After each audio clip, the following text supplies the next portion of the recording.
I'm Charlie Sykes. Welcome back to the Contrary podcast. It is Black Friday, so I decided to dress in Black Friday. I have to say that Thanksgiving is one of my favorite holidays of the year because we all have so much to be thankful for. Black Friday is my least favorite fake holiday of the entire year. Joining me on this Black Friday, our good friend, the professor, Tom Nichols. Tom, how you feel about Black Friday? I do not leave the house on Black Friday.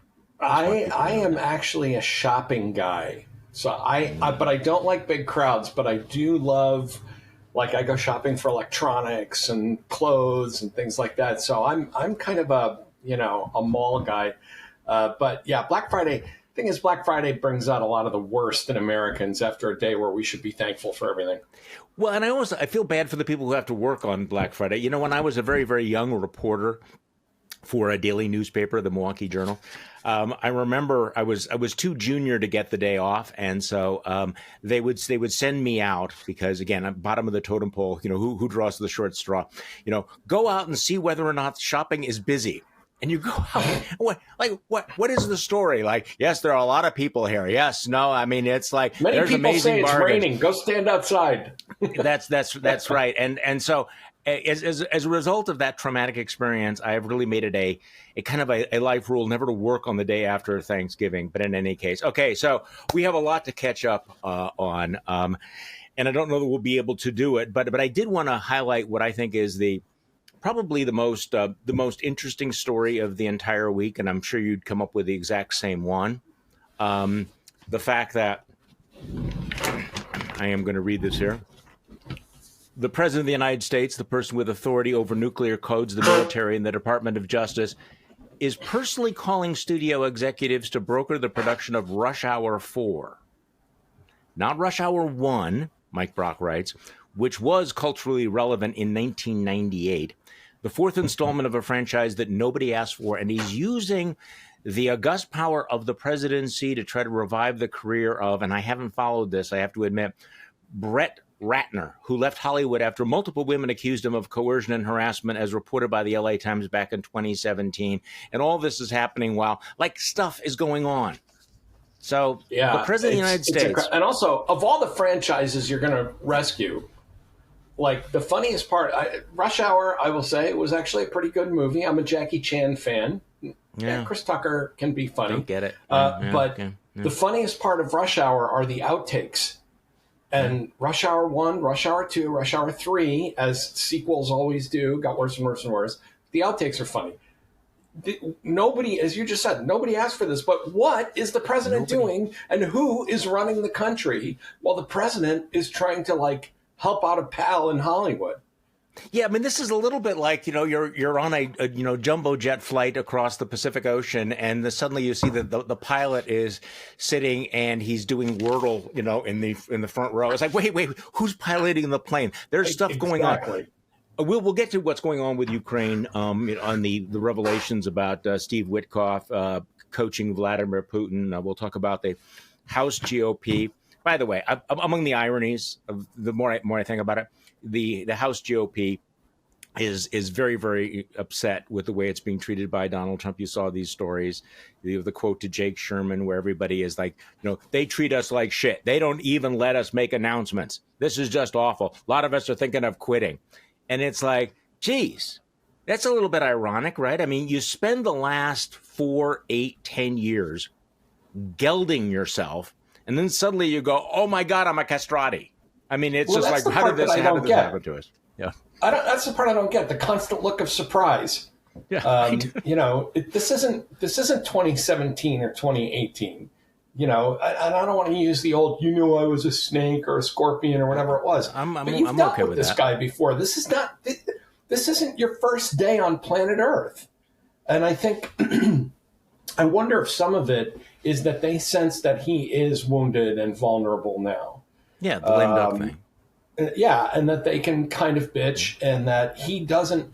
It may finally be getting through to them that he cannot just snap his fingers and kick them out of office anymore, because he used to be able to do that. Yeah, but he still has the. Marjorie Taylor Greene quitting. Yeah. That I'm still trying to figure that one out, but Maybe they know something terrible is coming and they don't want to spend their time being in the minority. Usually, when you see a bunch of retirements, it's because of that. Okay, so I've said this on other podcasts. I actually think that the Marjorie Taylor Greene resignation is also a tell about the incentive structure and what politics has become, because basically she's decided, I just don't need to be a congressman to be relevant anymore. I don't need to sit here. That's true. I don't need to go through the bullshit of sitting in a caucus with Lauren Boebert and Mike Johnson, and having to be primaried by some Trumpist candidate. I don't need it to be rich. I'm liberated, right? And I don't need it to be rich either. Oh, that's right. See, the incentive structure is, and she's realized this. And the story I think I told this to Matt Lewis the other day. I keep thinking of that John Boehner story. The former Republican speaker from the before times. Remember, you and I are both old enough to remember when speakers were important. It was an important job. They had actual clout. And back then, he tells the story of Michelle Bachmann, who was kind of the nut job of the time, and she wanted. Remember Michelle Bachmann? Remember we thought she was the crazy. This is you're taking me down Republican memory lane here, Charlie. Well, he tells a great story where she wanted a major committee assignment. I can't remember which one it was, but he's like, "It's crazy. This is an important job. I am not putting Michelle Bachmann in this job." She comes into his office. He's the speaker. She's nobody. And says, if you don't give me this position, this very, very sensitive committee job, I'm going to go to all the anchors of Fox News and I'm going to say that, you are punishing me for being too conservative. And it began to dawn on him, or this was an exclamation point on the way in which power had shifted from elected representatives to the entertainment wing of the party. And I think Marjorie Taylor Greene has understood that. And I'm not praising her in any way whatsoever. Is that, she's in the wind now. She's free. She's liberated. You coined that phrase, and I think it's always been a really insightful thing to say to describe the entertainment wing of the GOP, because now people literally will change their politics based on watching 3 hours of Fox in a day. Yeah. And everybody knows that. I wonder, too, with Marjorie Taylor Greene, if there was a part of her that says, David Frum had a great piece the other day where he said she was so close to getting the joke, right? That, in Washington, there are people who get the joke. This is an old Jack Abramoff quote, right? In Washington, there's only two kinds of people: those who get the joke and those who aren't in on the joke. And the joke being, look, nothing really gets done. You're here to line your pockets and kind of make money and be powerful and have fun. And the people that aren't in on the joke think that ideas and things matter. Now, that's too cynical for me. But I wonder if, it dawns on her, hey, I actually believed a lot of this stuff. And I went to the wall. I went to the wall for this guy. And I was a good soldier, and my reward for that is I got pushed out of running for statewide office, I got called a traitor, and I'm getting death threats. And, Marjorie Taylor Greene, like you don't have to hand it to her, as the saying goes. Right. No, you do not. But on the other hand, she's not an irrational person, and I'm sure, like a lot of people, she said, what do I need this shit for? Well, I've got everything I want. I've got influence and power and money, and now I don't. And now I won't be bound by government ethics rules. And as you say, have to sit in a caucus with Lauren Boebert. Well, and the reality is that she's got a good brand for Republican primary politics right now, which is, even though Trump's has turned has gone south on her, being the maverick, the truth teller. She broke on the Epstein files. She's outflanking Trump on the right, and I keep emphasizing this. Trump has this reptilian instinct that he's willing to let almost anybody go if they are in the center or they're a rhino. But he does not want to be outflanked. He does not want, which is why he, would not denounce David Duke, why he would not separate himself from the far right, the Proud Boys, why he is reluctant to move away from Tucker Carlson. So this makes him nervous. This is one of the things. Okay, and why is that? I think it's an interesting, because what you're kind of making me think about this. Why is it? And I think. And let me try this out on you.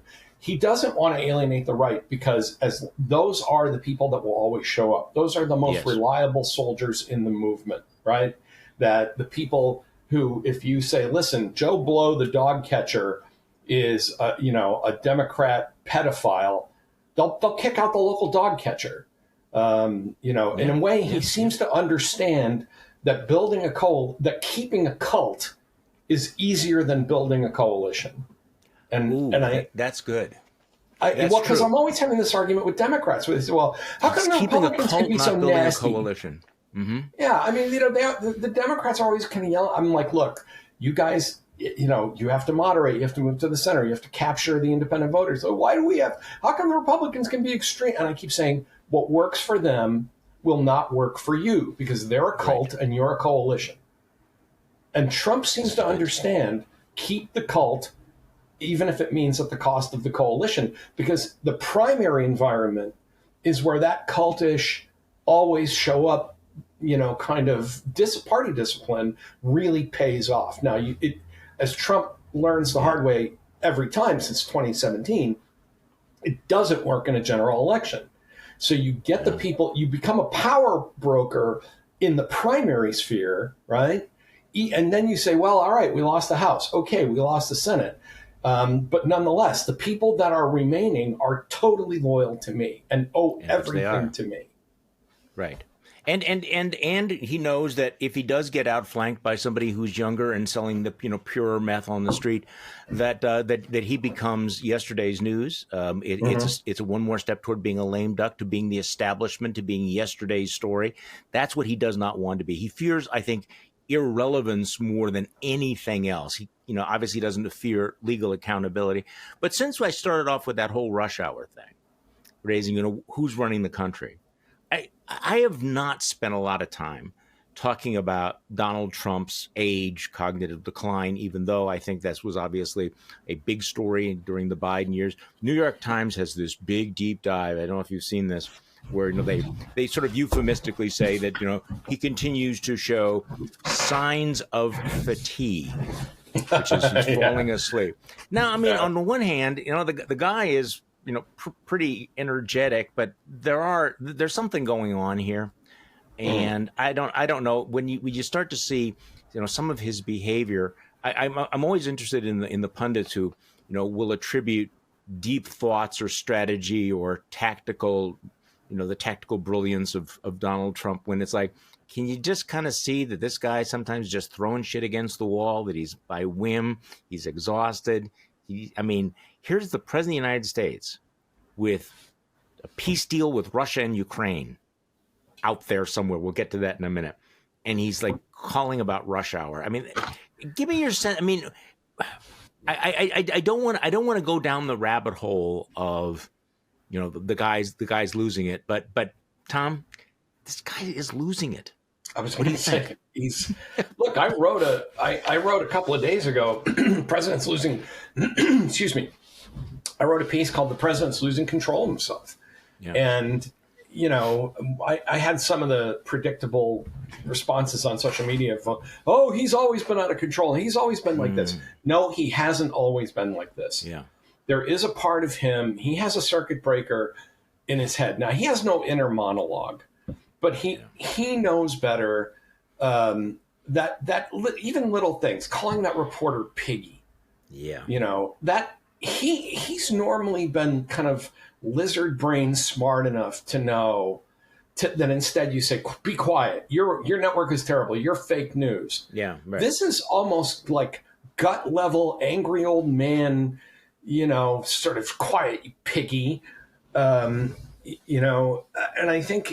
I think you've called women before. I mean, this is he's got a little loop in his head about women being piggy or talking about dogs or having blood come out of their whatever. I mean, this is at least there somewhere, and it's been there. It's always there, but he's seen. First of all, this issue of fatigue. That New York Times kind of by the numbers was very interesting. That his day now starts at noon. Yeah, noon to 5, basically.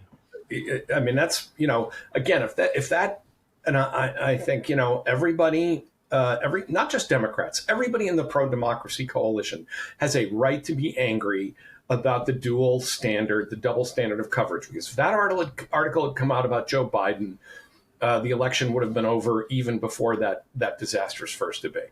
If it became public knowledge that Joe Biden's day begins at noon, yeah, then things would have been over. So I think he's pushing. He's almost 80, but I do think, and I think it was the Epstein business, that his ability to hold himself together really got stress tested by the Epstein files and failed. That those circuit breakers didn't click in. That he really has become irrational and confused and cornered. So I mean, I'm not a doctor. I can't say that he's losing it, but he is different now than he was even 6 months ago, and it seems to be accelerating. Well, I think so. I'm sorry, but he doesn't seem to be a man in good health. I mean, it just people. It's amazing how again the double standard in MAGA world. We have every right to know about. Lloyd Austin was getting a colonoscopy or a prostatectomy or whatever the hell he was doing. Getting surgery. We have a right to know about Joe Biden. And then when we ask about the obvious mental acuity issues of a 79-year-old man who blathers on about sharks. We're basically told to mind our own business. Well, I'm sorry, this is the president of the United States. He's the commander in chief and the steward of a massive nuclear arsenal. You're goddamn right. I want to know if he's healthy and competent and coherent. And let's just throw in one more thing, Charlie. You and I'm sure at some point in our lives have had MRIs. It's not something where we go, oh yeah, I don't know what that was for. Yeah. MRIs are scary. Generally, man. when they do stuff like that, deal. yeah.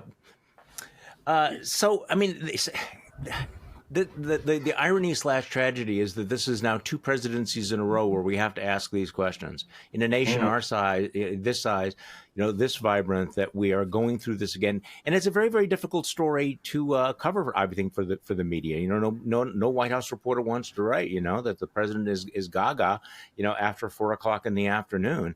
And we've talked about this before. If you ever read, for example, a transcript of Donald Trump's, some of his rambling rants, and then you compare that to the way the news media covers it.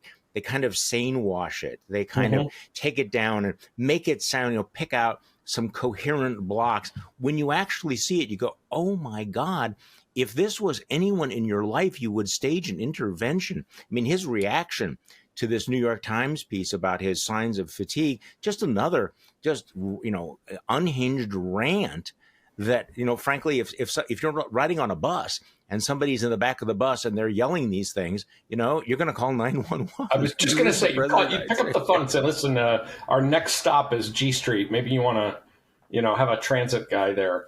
And it's true. It's, I know some folks bristle at the term sane washing. My boss, Jeff Goldberg, has a great line about this. It's a bias toward coherence. Yes.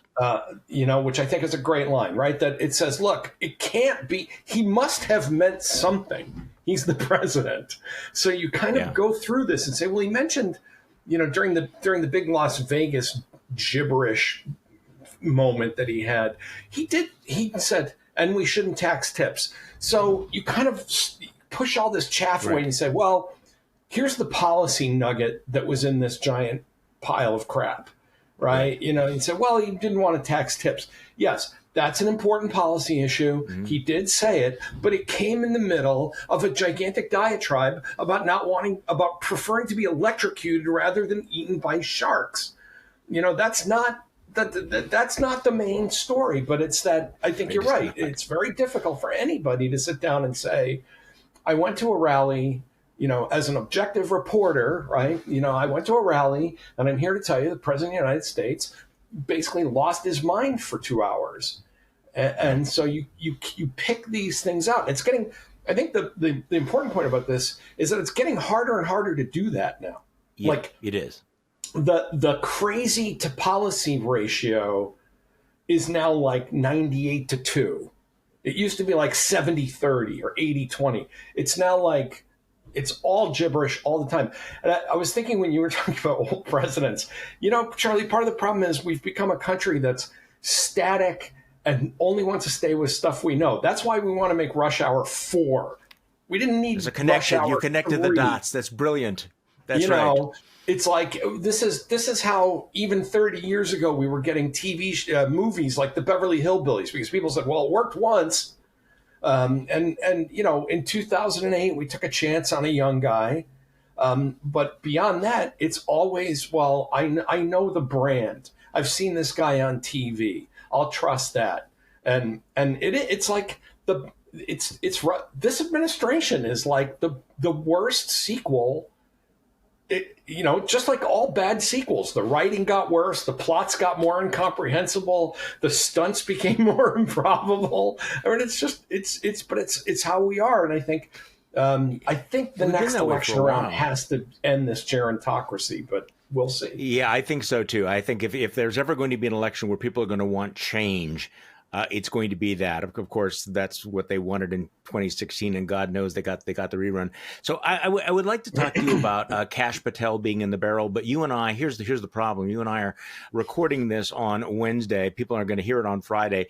And with the speed of the news cycle, who knows whether Kash Patel is going to be. I just find it incredibly ironic that in the most corrupt, fetid administration in American history, that there are people in the Trump White House who said, that Kash Patel seems to be ethically tone deaf. He's like, what's with Kash Patel? How did Kash Patel, decide that he could use taxpayer-funded jets to hang out with his hot country western singer girlfriend, who apparently requires FBI SWAT teams? I don't know. It's like how you look at what Kristi Noem is doing. You look at Pam Bondi. You look at Hegseth. You look at RFK Jr. And it's like they're going, okay, that's okay. That's Kash Patel. Yeah, any quick take on this? Because it could be all over by the time people hear this. So, well, I will say that I am surprised that in the Kash Patel, Tulsi Gabbard, Pam Bondi Thunderdome, where 3 go in and only 1 walks out, that I just didn't think it was going to be Kash Patel that was going to get turfed right away. Because the thing about Patel, with the Atlantic did a profile of him a while back. Yes. Atlanta plotted this, so basically this is the guy that will do anything for Donald Trump. Mm-hmm. Anything. He has no inner compass. He has no direction. He will do whatever he's told him. And apparently, he's rumored to have told these FBI agents he was going to fire. Look, I don't want to do it, but I got to do it, and I got to fire you. Right. So you would think that of all the guys that someone would say, he's my guy. But I wonder if, like when you were talking, I too thought of Noem, because that was the first name you went to, was Kristi Noem. But Kristi Noem manages to keep things on the down low most of the time. Well, okay, but compared to Kash Patel, she does, because the bar is going down so fast here. Charlie, if that's yes, the bar is reaching subatomic levels. That to limbo under this bar, you have to be a quark or a proton to get under it. But what I think the other thing is that Patel, in an administration of very weird people, Patel is even weirder than most. Yeah. And so maybe he just doesn't have that natural constituency of being, young, attractive, female, socially gifted in some way. I mean, you say what you want about Pam Bondi or Carolyn Levitt, but they're smooth. They know how to talk on television. Yeah. They do their thing. Tulsi Gabbard, you notice that Tulsi Gabbard is not smooth, but she has been just off the radar. She, totally. Whatever happened to her?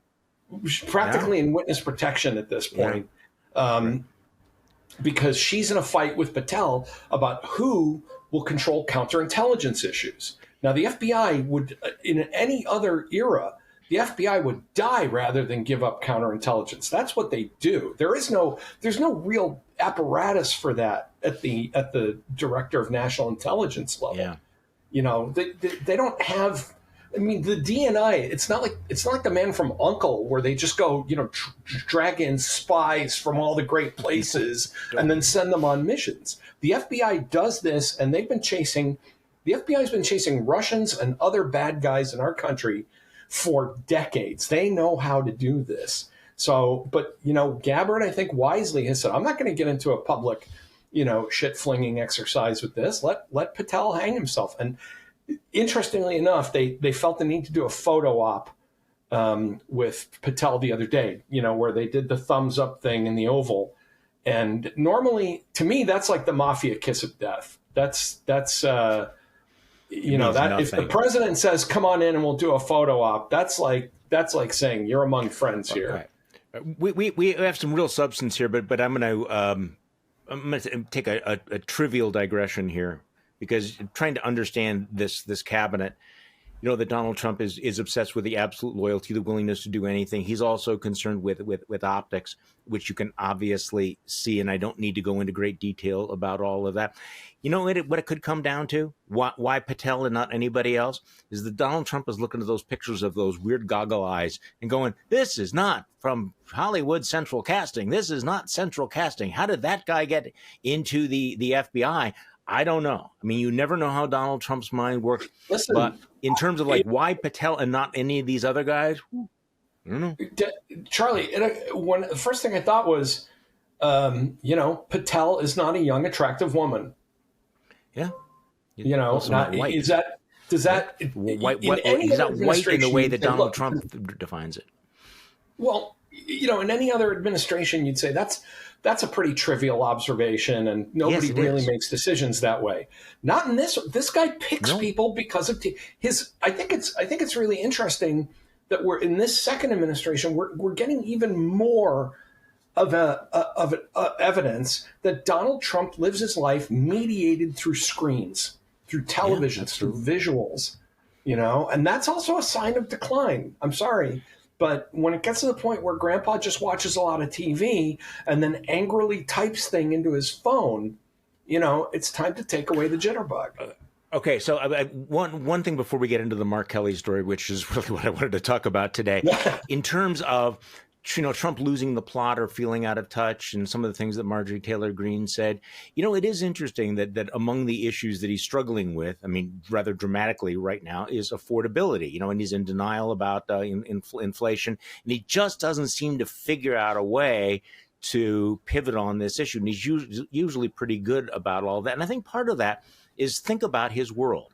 That almost all of the input he gets is from the sycophants around him, or the rich eccentric folks with Botox down in Mar-a-Lago, because every once in a while there'll be these ideas that just fly out, and you think, is it some millionaire billionaire who was sitting across from him at Mar-a-Lago who said, we really ought to call the Gulf of Mexico the Gulf of America, or something like that. In other words, what I'm saying is that in his world, he does not interact with people who had to go out and buy turkey, or have seen what's been happening to the price of groceries. He doesn't really know that is not what comes up, at the Great Gatsby themed parties. So, here's the guy who at one point I think had kind of that reptilian instinct of being, the voice of populism, and I think that as his world shrinks down to the screen and to his cronies, is that weird collection of cronies, he's more and more out of touch with what people in the real world are experiencing.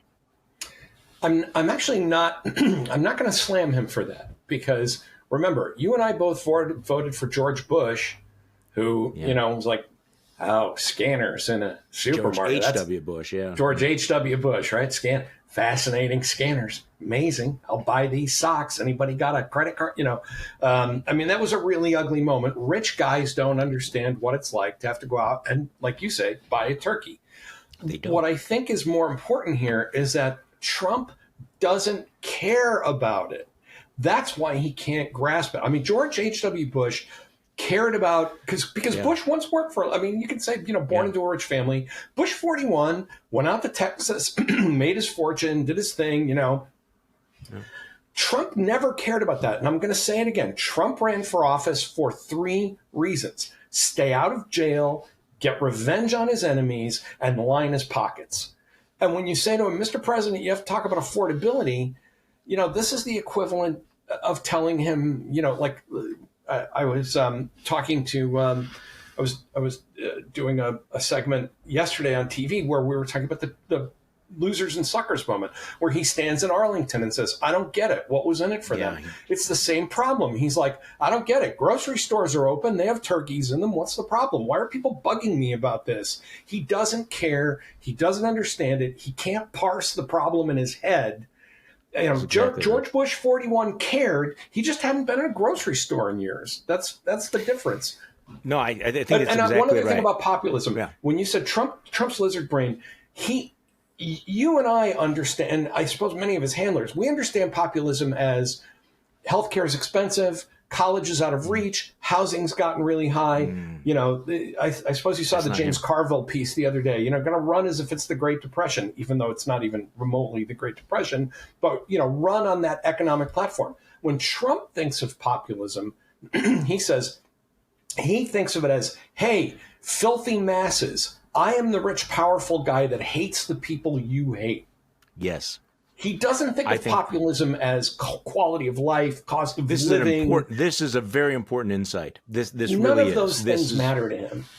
No, they don't.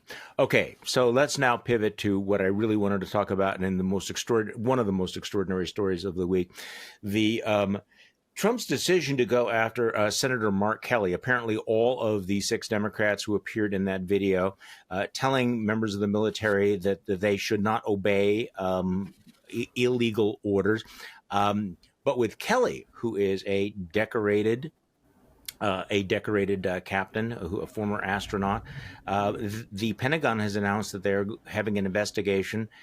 This would apparently involve, correct me if I'm wrong, recalling him to active duty and then court-martialing him.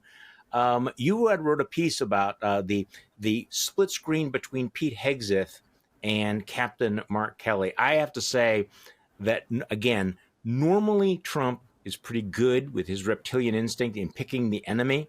This is not the split screen that he wants. He does not want Cadet Bone Spur, American hero side by side. Let's debate patriotism. But give me your take on the whole Mark Kelly thing and the decision to go after him. Well, this is part of the losing control problem. Yeah. This is where somebody in the first term would have walked in and said, okay, Mr. President, first of all, and it would have been the Secretary of Defense, by the way. It would have been someone at the Pentagon walking in and saying, Mr. President, first of all, you're not going to recall Mark Kelly to office because he can't be a serving officer and a senator at the same time, and you don't have any legal way to force him to resign. So this whole thing is never going to happen because it's stupid, and it's going to make you look bad. Okay? It's going to make you look like an idiot. So he outsources it to Pete. Instead of the SecDef telling him that, this gets outsourced to Pete Hegseth, who has no compunction about looking like an idiot. Ever. Hegseth comes across as a kind of, bitchy, petty online troll trying to drag some kind of reaction out of Kelly. And that split screen doesn't work either. The tatted up dude bro, who made it to major in the National Guard is carping at a bona fide war hero with 39 combat missions and 4 space shuttle flights under his belt. I mean, it's stupid, and it's politically stupid. And the way you and I would think of anything in a campaign is stupid. But it's also just dumb. But it tells you how freaked out. I want to give a shout out to my colleague John Chait, who made a great point the other day. He said, look, in any other world, if Congress came forward and said, guys, don't obey illegal orders, right? A savvy president would step forward and say, well, of course I agree with that. What are you people on about? I would never give illegal orders. What kind of hysterics are you people? And instead, he steps forward and says, you seditious bastards, I'm going to have you all executed. I mean, this is the heart of it. This is the heart of it right now. I mean, first of all, this is something, and you taught at the War College for many years. This is not a controversial point that, you cannot use the Nuremberg defense. I was just following orders. Again, any normal politician would say, well, of course, all of my orders are legal. I would never issue an illegal order, right? And then it would go away. Trump's reaction was nuclear. The sedition, the execution, they should be hanged for saying all of this. And it was kind of one of those moments where you go, okay, why is this lawless president so upset about this? Well, because he's a lawless president who's got a fetish for war crimes. He's got a fetish for these things. He's said this over and over again. But again, he has now elevated Mark Kelly and this issue much higher than it ever would have been before. I mean, in terms of he doesn't understand the Streisand effect.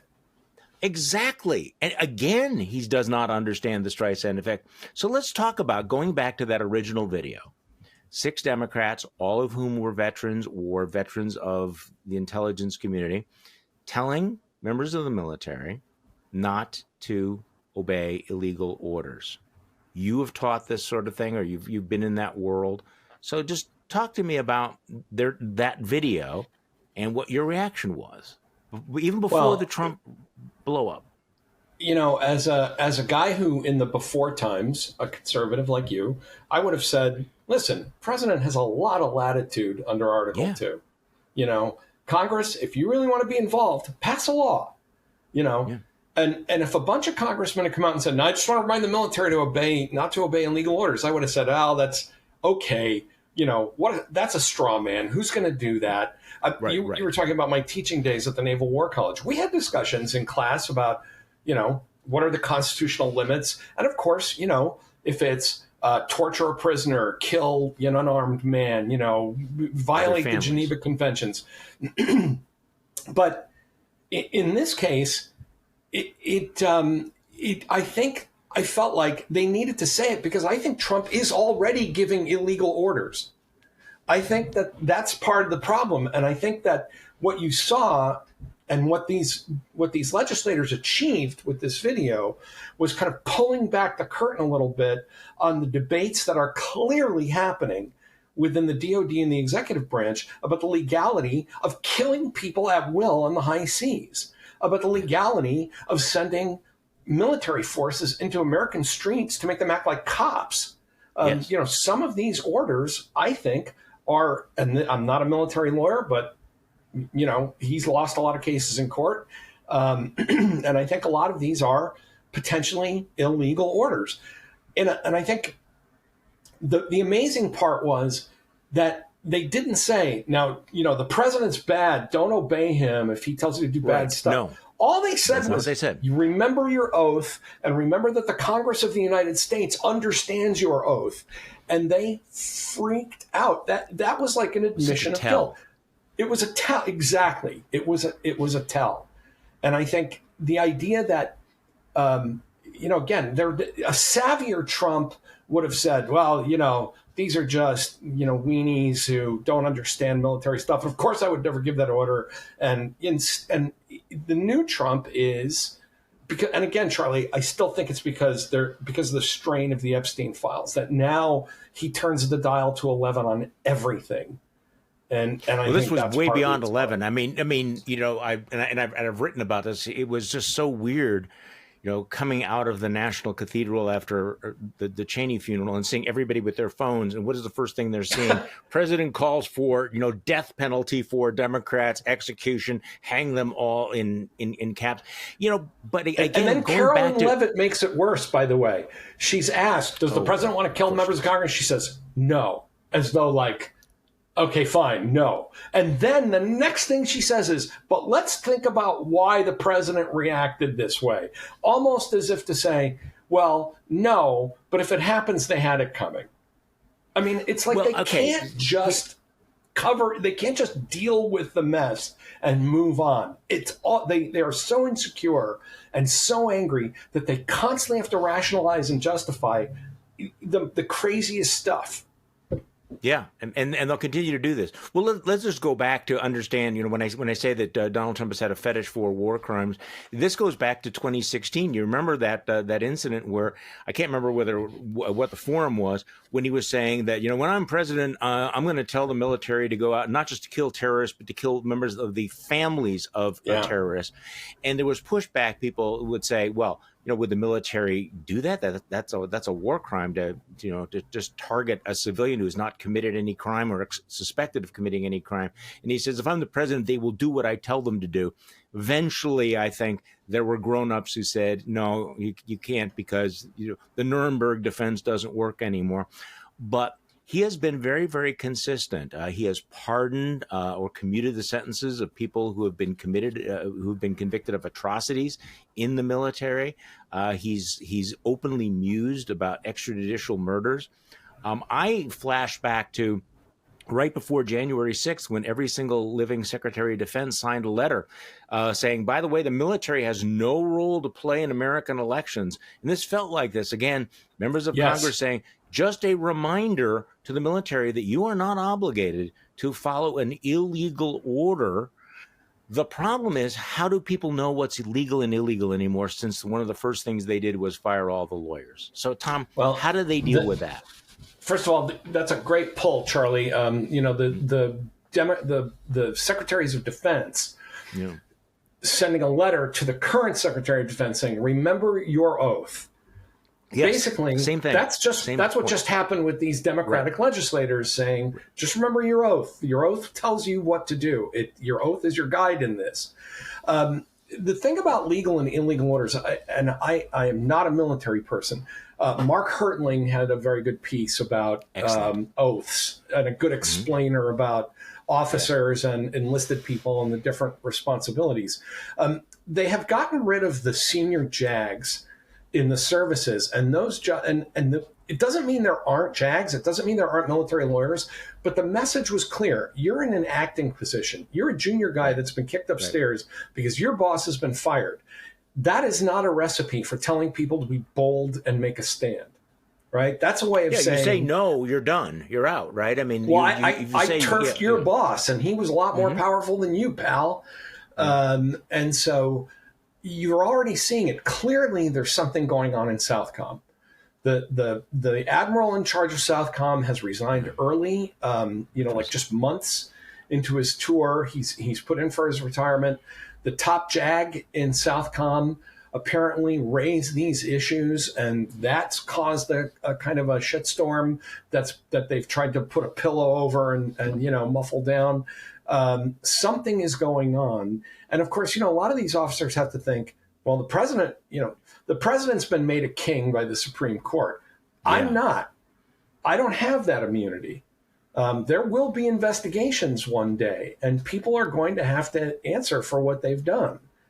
What constitutes legal and illegal? First of all, any treaty to which the United States is a signatory is the law of the land. I think a lot of Americans don't realize this, that when America signs a treaty and it's ratified, it becomes effectively the same as domestic law. Because people's like, well, international law, and we don't have to pay attention to that, and the UN and blah, blah, blah. No, if we're signatories to those treaties, including the UN Charter, including, the Geneva Conventions and the Hague Conventions and all that stuff, they are equivalent to being the law of the land of the United States. And for you, every international relations grad student always has to know by heart Missouri v. Holland, the migratory birds case. So there's the nerd citation, 1922. And so there's a quick and dirty right there. If you are violating some tenet of international law to which we are a signatory, you are violating the law. That's why when Trump said, well, they'll torture, I'll tell them to just torture these guys or desecrate the bodies or kill the families, whatever it was. Well, you can't do that. Now, what he's done, as you pointed out, was issue pardons and rehabilitate people who did stuff like that. So he's sending a clear message. Do these things, and I will cover you. The problem is, will he? The problem for people who have to carry out these orders, will he? But clearly, I think part of the reason they reacted with such hysteria is they know they're doing something wrong. I mean, everything is a confession with these people. And I think that reaction is really. I was thinking while you were talking about this, if I had walked into a classroom at the Naval War College and said, all right, I want to begin today by saying you are all obligated not to obey illegal orders. I think, my 14 or 15 men and women in that seminar would have said, duh. Yeah. Thanks for the pointer about not sticking our head in a blender, Professor. Can we move on now? But clearly they're up to something. And the Hegseth, we keep talking about Trump's stability and acuity and emotional condition. The number 2 guy in national security, the Secretary of Defense, is clearly unglued. I mean, there's something wrong with the guy. His behavior has become erratic and adolescent and kind of bonkers.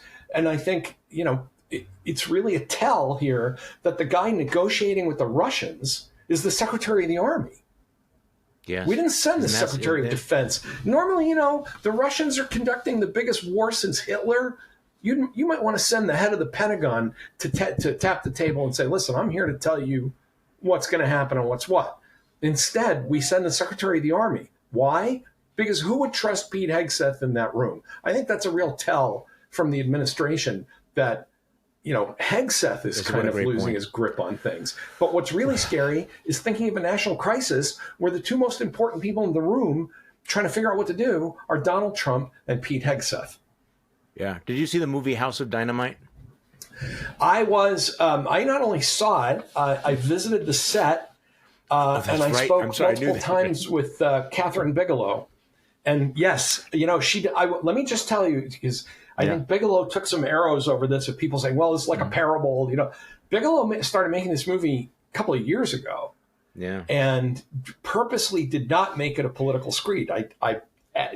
She said, this is about the process.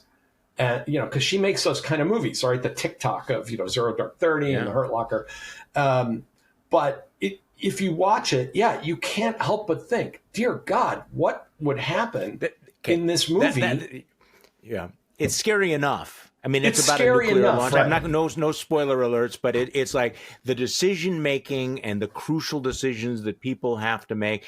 And you cannot watch this without thinking, oh my God, can you imagine this particular group of misfit toys, sitting in that room making those decisions? Oh, I mean, the movie, for people that haven't seen it, the movie is about a missile attack, a single rogue missile attack on the United States. Yeah. And it's basically the entire frame of action only takes place within about 20 minutes, told from different perspectives. But the point of the movie was, look at how intelligent, competent, professional people can get dragged down the road to disaster simply by exigency and by the process. And that was really, I guess she was kind of steel manning the case, right? Here's the best possible circumstance of very competent people dealing with this. And as you watch it, I think you and I and a lot of other people just had that same reaction of, Jesus Christ, what would it be like with these people in charge? Okay, well, speaking of idiots in charge and clown cars, and again, it's always risky to talk about something that we're talking about on Wednesday that people are going to hear on Friday. The Russia-Ukraine, Witkoff, Rubio, just clusterfuck that we have gone through. But let's just start with the revelation that Steve Witkoff, who is Donald Trump's buddy, who's been engaged in these negotiations, apparently was coaching the Kremlin on how to suck up to Donald Trump. Now, my first big question is not about Steve Witkoff being an idiot. It's like, where do these phone calls come from? Who's leaking in them? Who is trying to send up a flare that this is like fucked up beyond all recovery here? What do you think? What's your take on this whole thing? Because it looks like a total mess. Well, first of all, the leak could come from anywhere because they're not using secure communications. Okay. There's a reason that, people use secure communications specifically so that this won't happen. It's just astonishing that this administration, the laxity around security, and again, the Atlantic knows a thing or two about that after the whole plans were leaked to Jeff Goldberg on a Signal chat, for strikes in Yemen. But my point is, it could come from anywhere. Who would have the incentive to do this? Almost anybody who's concerned about what's going on. Could be a foreign actor, could be people within the American government, could be third-party actors. Once you're on an open phone, it could be anybody. But here's the amazing thing. Witkoff, I mean, in a sense, Witkoff is just such a babe in the woods about some of this. Yeah. Right? He says, well, I don't think Putin's a bad guy. Wow. Hey, listen, 30 years ago, I wrote pieces saying, I don't think Putin's a bad guy. He came into office. I said, it looks like he's going to do some good things. We're not sure. I was able to get over that about 25 years ago.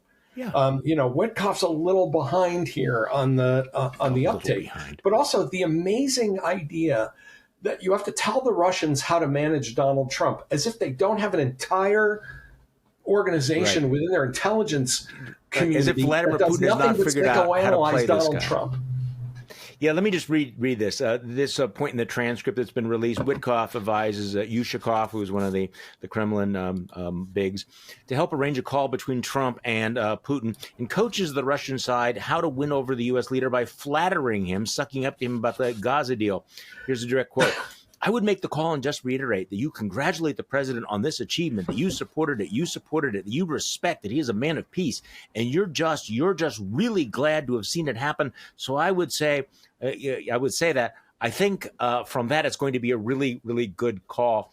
So your sense of where we're at as you and I speak midday on Wednesday on the talks, I see a lot of this optimism, this sort of irrational optimism out there, because apparently the Europeans and the Ukrainians have talked Trump, back from the ledge of adopting the completely pro-Russian deal. But every account that I'm seeing is that the Russians are going, we're not going to agree to anything. Anything that's acceptable to Ukraine is going to be unacceptable to us. Yeah. At least that's the way it looks now. I could look completely wrong by the time people hear this, but what is your sense of where we're at the moment?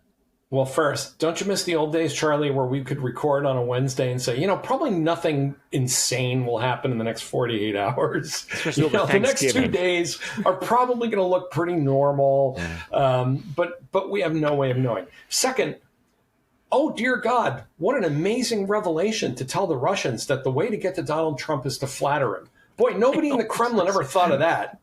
You can just imagine, Putin sitting there saying, is that what it was going to take? God damn it. Is that the magic sauce? 10 years of it dealing with this effing guy, and nobody told me this. You KGB, you're all fired. Get me that Witkoff guy. Okay, that's the other problem. I mean, look, Zoran Mamdani figured out how to manage Trump, and he's only met him once. So, everybody has Donald Trump's number. Pat him on the back, scratch him behind the ear, tell him he's great. Do the Twilight Zone episode. It's good what you did, Anthony. You're a good boy. It's the best TV we've ever seen, and you're fine. I think my guess all along has been that the way the Russians finally get out of this, and this being the meat grinder and the economic collapse that they're facing, is to say, we're going to agree, let's have a big 28-point program, and we're going to agree to 25 of those, except for the ones that matter.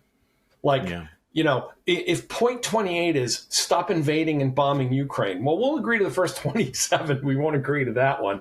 And then get everybody to the table, because Americans love process, right? We are a legalistic culture. We love to negotiate.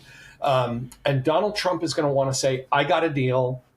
Right? Donald Trump wants nothing more to say. I got a deal, wash his hands of this, and go back to making money with the Russians. Like, this is all about deals and who profits and who's gonna get richer from this. And I think that was always going to be the Russian approach. Now, the Europeans, I think, are playing a very savvy game here of saying, you know what, we'll agree to we'll replace 5 of those things. 23 of them are great. Here's 5 different ones. And of course, they're things that the Russians cannot swallow, like stop killing Ukrainians. But also, I think the Russians are trying to take advantage of the fact that Zelensky is going through a political crisis, that there's a lot of upheaval in Kiev about corruption, and his government is having internal food fights. Witkoff, of course, doesn't seem to understand any of this because he has no background in it. This is amateur hour. And again, in a way, whether or not they get a Ukraine deal is beside the point. What they and Kushner and everybody else seems to want is, let's get this to a point where we can start making money with the Russians. Let's get to the point where we can start making deals and do stuff in the Arctic and extract resources and sign contracts. But I don't think that in its current form any of this is going to fly, because as you keep saying, the Russians will agree to a bunch of stuff and then violate it. We should have learned this with Minsk 1 and Minsk 2 and all the other things that we've been doing with these guys for years. Yeah, I mean, a security, guarantee that's a piece of paper. We've kind of been there, kind of done that. Don't see it happening. Tom Nichols, it is always a pleasure to talk with you. I really enjoy it. Thank you so much for joining me today. And have a happy Thanksgiving. Yes, happy Thanksgiving to you, Charlie, and all the best. Thanks for having me. And hopefully we can get through the entire holiday season. Thank you for watching this Black Friday edition of To the Contrary podcast. We do this because, well, you know why we do this. We need to constantly remind ourselves that we are not the crazy ones. Thank you.